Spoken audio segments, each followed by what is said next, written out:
Today we're going to be talking about probably one of the weirdest albums that I absolutely love, and that's Hontatedori. 3 different artists came together to make Hontatedori. That's Moe Kimura, who is the vocalist on this here album, and who is also credited as playing a couple other bits like synthesizer and percussion. Then you have Taku Unami, who plays the guitars, the bass, keyboards and mandolin. And finally, Tetsuji Akiyama, who also plays the guitars, but also is credited for electronic effects and maracas. And listen, God bless this man for playing these maracas. You're gonna hear me rattle on about these maracas across the whole video. They're just that good. I already know you're underestimating these maracas, but listen, they will blow your mind. These artists, I generally don't know much about any of them. Really, I'm an idiot for not checking out any of these guys' other stuff since I listened to this album for the first time years ago.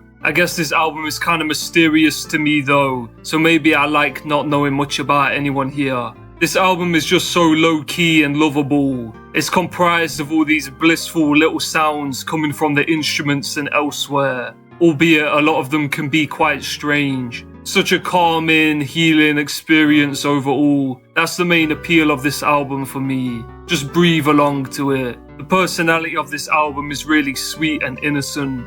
Really cool melodies all over this thing that go in sporadic directions and come at you when you aren't really ready for them. The bass lines are so good. The way they tug ceaselessly in the back while all this peace swells up front. It's like mostly peace anyway. Some of it is quite bizarre, and I generally don't know what to feel hearing it. It's like a tapped individual's vision of a peaceful world basically. Everything's probably chill, but there are a few things that scare everyone at first. Though it does resolve as the album goes on, and things tend to get more conventionally peaceful and without disharmony largely. Moe Kimura sings so sweetly and gently across the whole album. I love the way she harmonizes with the melodies of the guitar and bass and such, like they're synchronized. It evokes love in some sort of abstract way for me, not just in how nice everything sounds, but the way the band works together really makes me feel such a love between them. You get such a mix of different stuff like mandolin and guitar and maracas, and oh my god, the maracas. I'm not gonna lie, I had no idea maracas could be so good.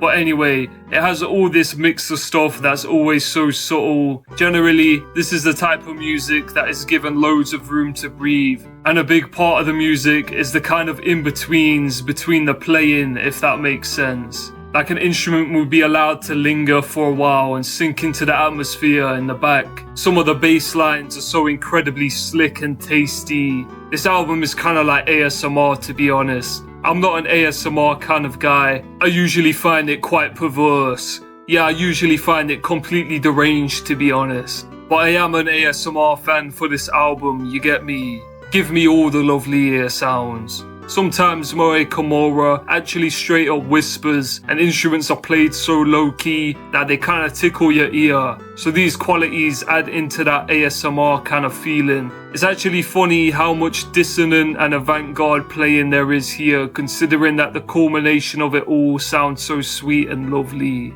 Sometimes there are these parts where it's just like disharmonious guitar playing and nothing else, and they do sound kinda insane, like happy lunatic music or something. The music is often so sparse that when many instruments come together at once, it really feels quite special. There's sometimes these really subtle synths that just sound absolutely magical. Kind of shit where it feels like you're peeking at something that shouldn't be viewable by the human eye. Some enlightening secret. I gotta talk about the maracas again. They come in alone with no other instrument playing, and then it's like each one is being shook on either side of your head. And just the sound of it is so satisfying. Again, it adds into this ASMR sort of deal. I kinda hate the fact that this album is making me like ASMR, but I mean, there's just so much appreciation in this music.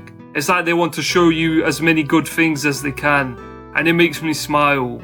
Like there's little music that really operates the way this album does. It follows conventional structures at points, but it will then go into some simple harmonizing, some simple shaking of maracas, or it will just become like a pool of whatever sounds happen to be there at the time. And you know, maybe it helps that I don't understand Japanese, so I don't know what Moe is saying, and so maybe the point of this music is lost on me. But it feels really innocent to me, like a kid wanting to show you something. In this case, shaking maracas and all that.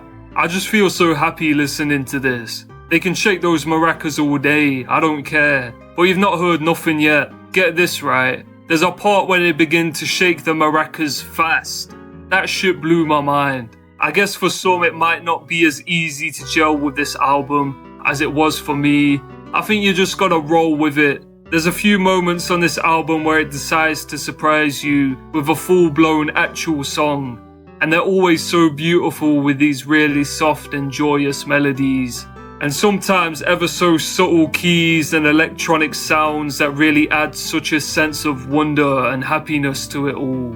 I think this album for me is kind of like everything I enjoy about Ichiko Aoba, driven to an extreme and then with more instruments to keep things fresh. I do feel as if a lot of Ichiko's music hinders the foreign ear from enjoying it to its full potential because of the language barrier and guitar being the only instrument a lot of the time. Maracas is what she needs. There is something of a bossa nova thing going on here. It's almost as if like they're trying to play bossa nova, but they can't figure out how. And what they make ends up being really good anyway.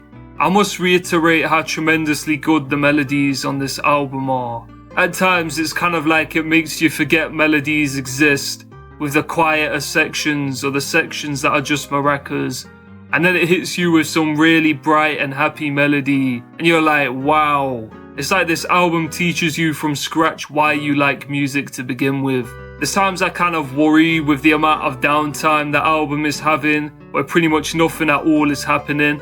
And then slowly some flower starts blooming. And it's proven to me that there was no reason to worry. The flower starts growing and budding and flowering, showing off all its pretty little petals. That's the experience of this album mostly. I think this album only really works because everything sounds so nice and silky and just pleasurable for the ear. It's utterly serene, one of the most serene albums ever made, and it has the same sort of effect of one of those healing hot springs they got over in Japan, at least in my head anyway. I've never been to one of those. And the best thing about this album is that it makes me smile. I give it 10 cats out of a possible 10 cats. But yeah, that's about it for this review. Subscribe to the Catman Show, leave a like, leave a comment. Goodbye.